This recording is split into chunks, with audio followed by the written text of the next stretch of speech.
surah apa tadi? Al-Ghafir ayat 46. Ayat berapa? 46. Nanti sampai rumah dibuka ya. Surah Al-Ghafir ayat 46. Apa kata Allah? Ini pernyataan Tuhan kepada Fir'aun. Ya, Fir'aun ini orang yang durhaka kepada Allah, orang yang membangkang perintah Allah Subhanahu wa taala, mengaku dirinya sebagai Tuhan. Dan bahkan Bapak Ibu yang dimuliakan oleh Allah, Fir'aun itu sebelum mati ditenggelamkan oleh Allah di laut, sudah 3 kali diberikan oleh Allah Subhanahu wa taala cobaan, dan dia ditunjukkan kebesaran Allah, dia tidak mau melihat kebesaran Allah. Itu Fir'aun dicontoh dalam Quran. Populer ya. Yang pertama apa? Ya. Allah memberikan ujian kepada Fir'aun apa? Semua penyihir yang ada di Mesir waktu itu, kalau penyihir ini bedanya Quran sama bedanya agama tauhid itu. Dengan penyihir itu bedanya apa? Diundang ribuan penyihir. Ya. Dan kemudian apa? Diundang juga Musa, dilaga sama Musa. Ribuan penyihir itu. Kalau penyihir ini kan begini, Pak. Sihir ini kan menipu mata. Sulap itu kan menipu mata sebenarnya, mata kita yang ditipu. Tapi kalau dari Allah nggak ada yang nipu. Dia nyata. Jadi 10.000 penyihir itu dihadirkan oleh Fir'aun, lantas dikeluarkan mereka ilmu mereka. Jadi dikeluarkan tongkat-tongkat mereka yang sakti mereka itu, jadilah ular. Musa dengan mengucapkan Bismillahirrahmanirrahim, diletakkan tongkatnya, semua ular itu dimakan. Semua 10.000 penyihir itu akhirnya beriman kepada Tuhannya Musa. Tapi di situ Firaun juga tidak mau menerimanya. Begitu juga yang kedua, ketika Firaun, Mesir itu dilanda waktu itu kemarau panjang, nggak ada hujan, nggak ada hujan, kemarau kering. Dan bahkan untuk minum saja pun Raja Firaun itu harus beli air itu di daerah mana, pokoknya ribuan kilometer. Bayangkan dalam kekeringan itu kan sulit. Orang yang bawa air itu untuk Raja Firaun kan haus juga, airnya diminum, cuma sedikit yang dapat Firaun. Akhirnya penasihatnya nasihati Firaun, begini Raja, semua upaya sudah kita lakukan, ya, sudah kita lakukan upaya-upaya untuk mendatangkan hujan, tapi nggak bisa. Semua sudah, nggak ada lagi cara, udah habis. Cuma satu yang belum kau lakukan, apa itu? Kau belum meminta kepada Tuhannya Musa. Akhirnya apa? Diundang Musa. Musa, mintalah kepada Tuhanmu supaya dihadirkan hujan. Apakah kalau hujan ini datang kau mau beriman? Ya, aku mau beriman. Begitu Bapak Ibu Musa berdoa ya kepada Allah Subhanahu wa taala, belum turun lagi tangannya meminta hujan kepada Allah, turun ya hujan itu. Akhirnya apa kata Firaun? Ini memang kebetulan aja ini pas musim hujan. Kurang ajar itu. Katanya mau beriman. Yang ketiga Bapak Ibu yang dimuliakan oleh Allah Subhanahu wa taala. Jadi pengikut Musa ini makin banyak. Akhirnya Bapak Ibu ditunjukkan oleh Allah, dikejar-kejarlah Musa dan pasukannya dan umatnya, dikejar dengan pasukan Firaun. Itulah di situ kisah laut yang dibelah, ya kan? Laut yang dibelah dengan tongkatnya Musa atas izin Allah Subhanahu wa taala. Bayangkan Bapak Ibu, bayangkan. Di sana tidak ada teknologi, di sana nggak ada kemajuan ilmu pengetahuan, tapi Allah membukakan di depan mata. Kalau dia memang betul beriman kepada Allah, seharusnya dia takut. Tapi nggak juga. Begitu ditenggelamkan oleh Allah Subhanahu wa taala, sekata mengucapkan kalimat Allah pun nggak mau.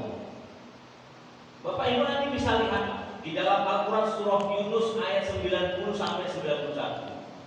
Ya, padahal sudah mau mati Bapak Ibu, sudah mau mati, udah nyawa di sini, nggak mau menyebut nama Allah. Bayangkan, hatta idza adrakahu gharq, ketika nyawa Firaun, ruhnya sudah sampai sini dicabut oleh Allah. La ilaha illa anta, ya, dan dia berkata kepada Tuhan bahwa aku ini beriman kepada Tuhannya Musa dan Tuhannya Bani Israil. Wa anta minal muslimin. Itu dia, dan aku mengaku beriman, tak mau ucap kata Allah itu Bapak Ibu. Bayangkan. Ya, maka disitulah tadi Musa sampaikan di dalam Al-Quran surah Al-Ghafir tadi bahwa Fir'aun itu ditunjukkan di dalam kuburnya. Kubur Fir'aun di mana? Dimumikan kan? dan dia jasadnya diabadikan oleh Allah. Itu surah Yunus ayat yang ke-92. Bibadanika, badannya dijaga oleh Allah supaya apa? Ditujukan kepada manusia. Itulah tanda orang yang kufur kepada Allah Subhanahu wa taala. Tak mau menyebut nama Tuhan walaupun dia sudah mau mati. Artinya apa? Orang-orang yang kafir, orang-orang yang kafir kepada Allah Subhanahu wa taala itu langsung ditunjukkan oleh Allah Subhanahu wa taala nanti di kuburnya. Itu menyempit kuburnya itu. Dan bahkan mohon maaf Bapak Ibu, orang-orang yang tidak beriman kepada Allah, jarak cacing itu 100 meter bayangkan kok ibaratkan tanah itu macam kayak ada lubang Bapak Ibu, macam kayak jalan tol. Terhubung cacing itu 100 meter sampai ke tempatnya. Ayo. Maka kalau orang yang kafir ya bisa dibuktikan itu banyak orang ya ketika dibuka dulu ya itu banyak yang cacing datang. Tapi bagi orang yang beriman kepada Allah, pernah nggak Bapak Ibu mendengarkan orang yang beriman 9 tahun jasadnya nggak disentuh oleh apapun? Pernah nggak dengar? Dijaga betul, memang betul kata Nabi ini. Ya, dan dijaga betul. Orang yang beriman menjaga sholatnya, menjaga puasanya, menjaga zikirnya, dan dia tidak menyakiti orang lain. Masya Allah, itu jasadnya dijaga betul. Jadi ada sebuah kisah itu. Ini disampaikan oleh Ustaz Khalid Basalam, ya, bahwa ada seorang tukang pikul, buru ngangkat barang-barang itu apa namanya? Buru namanya. Nah, bayangkan Bapak Ibu, ini mohon maaf, sholatnya biasa aja kayak kita, nggak ekstra kali kayak apa namanya, ya seperti sahabat Rasulullah. Sholatnya biasa-biasa kayak kita rajin ke masjid, biasa aja. Sholat kalau waktunya sholat, waktu pasnya puasa biasa aja. Tapi mohon maaf Bapak Ibu yang dimuliakan oleh Allah, kisah yang nyata ini. Bapak salah kisahnya Pak Maijo namanya di daerah Jawa. Jadi Bapak Ibu, tiap hari dia dengan berkeringat dia mencari nafkah, memikul beras, semen, batu, pokoknya itu buru kasar ya. Nah, dicaci maki oleh orang dia nggak pernah membalasnya. Tapi dia rajin beribadah sama seperti kita Bapak Ibu yang dimuliakan oleh Allah. Suatu saat meninggal Bapak ini. Bapak Ijo ini meninggal, dikuburkanlah. Nah, 9 tahun berlalu, bayangkan sudah merinding Ustaz. 9 tahun berlalu Bapak Ibu. Kebetulan kakek ini, Pak Ijo ini punya cucunya meninggal. Ketahuannya di sini. Ya cucunya ini dan bapaknya ini atau anak dari Pak Ijo ini nggak ada kubur lagi. Akhirnya Pak, kalau istilahnya orang Jawa apa dipangku katanya. Nah, ditimpakan dipangku katanya. Cucunya mau dipangku lagi. Akhirnya kuburnya kan dibuka. Ternyata terbuka Bapak Ibu, Masya Allah, jasadnya masih utuh, kain kafannya nggak tersentuh oleh tanah. Artinya apa? Nggak kotor. Jasadnya itu masih Masya Allah, luar biasa, terjaga. Padahal dia biasa-biasa saja, nggak dia wali Allah, dia bukan ustaz, dia bukan kiai, masyarakat biasa.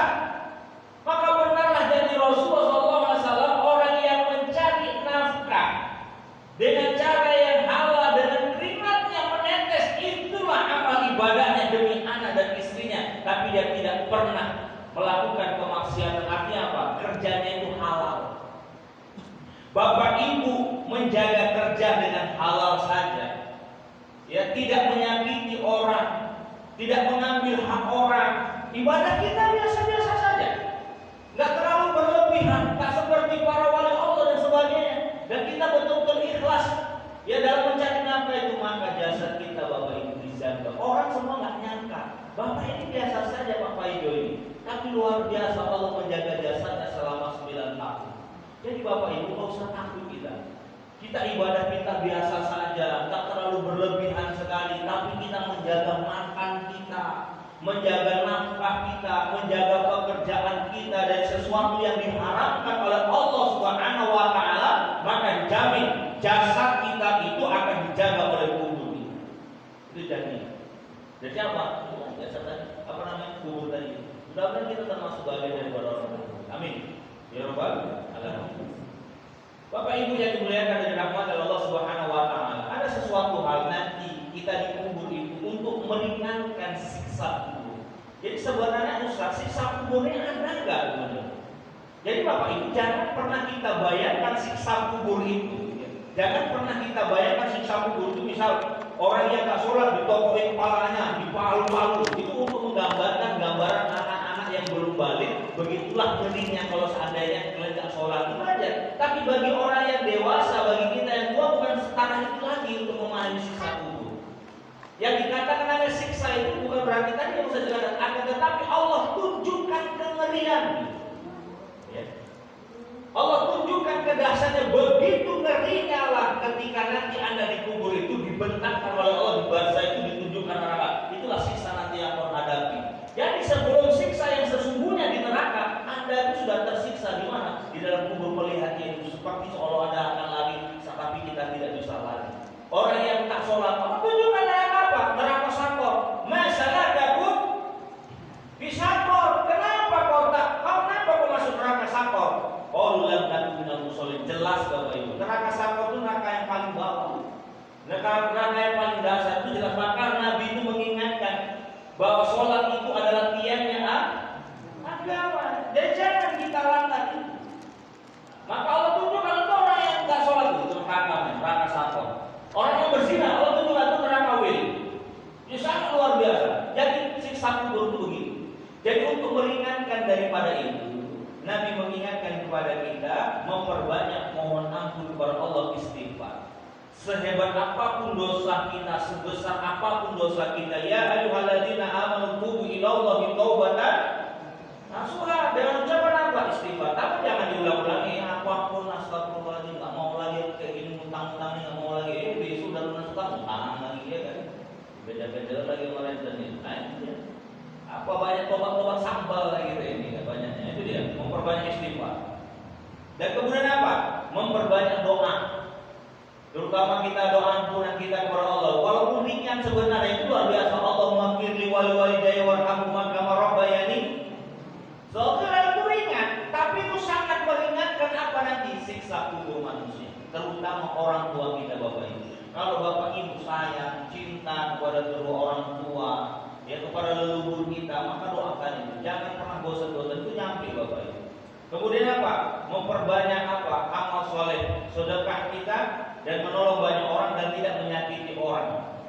Jadi beramal soleh, kemudian apa? Memperbanyak sedekah, menolong orang dan tidak menyakiti orang. Ini penting Bapak Ibu. Ini penting saya ulangi.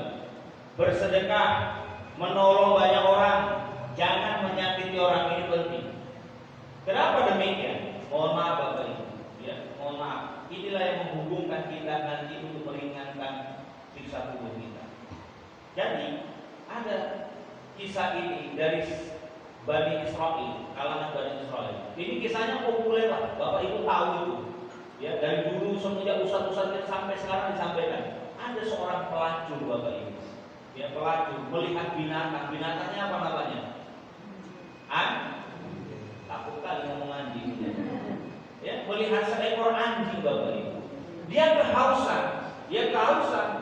Pelacur ini tahu. Akhirnya apa? Disuguhkan sama dia, diberikan seteguk air minum Bapak Ibu. Lantas pelacur itu apa? Pelacur itu mati. Bayangkan Bapak Ibu. Dalam kematiannya, ya Allah tunjukkan kepadanya surga, Allah berikan dia surga. Maka Bapak Ibu, ya, sedekah air putih itu mampu menyelamatkan kita. Kepada siapapun itu, sedekah air putih. Maka untuk meringankan dosa-dosa kita ini, mungkin bulan yang lalu dosa-dosa, tapi yang jelasnya Bapak Ibu, ya, untuk menghapuskan dosa kita, meringankan siksa kubur kita, yang paling ringan itu adalah sedekah air putih. Loh, kenapa harus sedekah air putih saja? Enggak boleh sekali loh. Yang air putih sederhana saja kan gampang nih. Sampai nggak bisa menyediakan air putih. Bisa nggak Bapak Ibu? Murah, meriah, apa lagi? Muhal apa lagi? Bisa Bapak Ibu. Maka dulu Khalifah Umar bin Khattab menerapkan sedekah apa namanya, air putih. Waktu buka puasa diundangnya semua sahabat. Begitu pas azan disediakan cuma air putih, habis minum buka puasa pulang mereka sholat berjamaah. Sahabat tidak marah. Kenapa? Karena mereka tahu bahwa Umar bin Khattab sedang mengambil kebaikan dari segelas air putih. Maka Bapak Ibu, kalau Bapak Ibu punya kerangka, ringan, dia jangan susah-susah. Ya, bisa Ustaz sembuhin, Ustaz kita ada air putih, berikan air contoh, ini contoh, bukan berarti apa. Contoh. Ini mata merek apa yang penting ada air putih. Masya Allah itu meringankan kita itu, umur kita semua. Ya, Apalagi Jumat, misal hari Jumat, ini hari berkah Jumat. Banyak orang datang ke masjid. Ya Pak Ketua, apa Pak tadi? Jadi Pak Ketua ini untuk apa? Untuk aqua di hari Jumat. Insya Allah habis itu. Itu akan meringankan siksa kuburnya. Segelas air putih saja. Apalagi kalau sedekah yang lain. Kemudian apa lagi? Menolong orang. Wa ta'awanu 'alal birri wat taqwa wa ta'awanu 'alal ismi wal 'udwan. Jangan kalian menolong dalam keburukan, tapi menolonglah kalian dalam kebaikan. Itu yang penting. Sekecil apapun Bapak Ibu, kebaikan itu, fama ya'mal misqala dzarratin khairan, ya sekecil apapun yang menolong batas. Ya, menolong orang, bersedekah gampang Bapak. Ustaz, ya.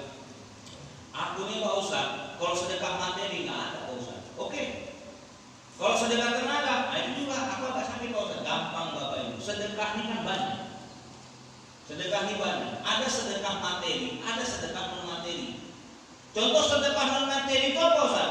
Misal ada saudara kita buat status dakwah, ceramah Ustaz minta di masjid al misalnya. Ya kan? Ustaz apa namanya nge-share atau saudara-saudara ada yang nge-share. Kan misalnya contoh, Bapak nge-like, like super, itu sedekah.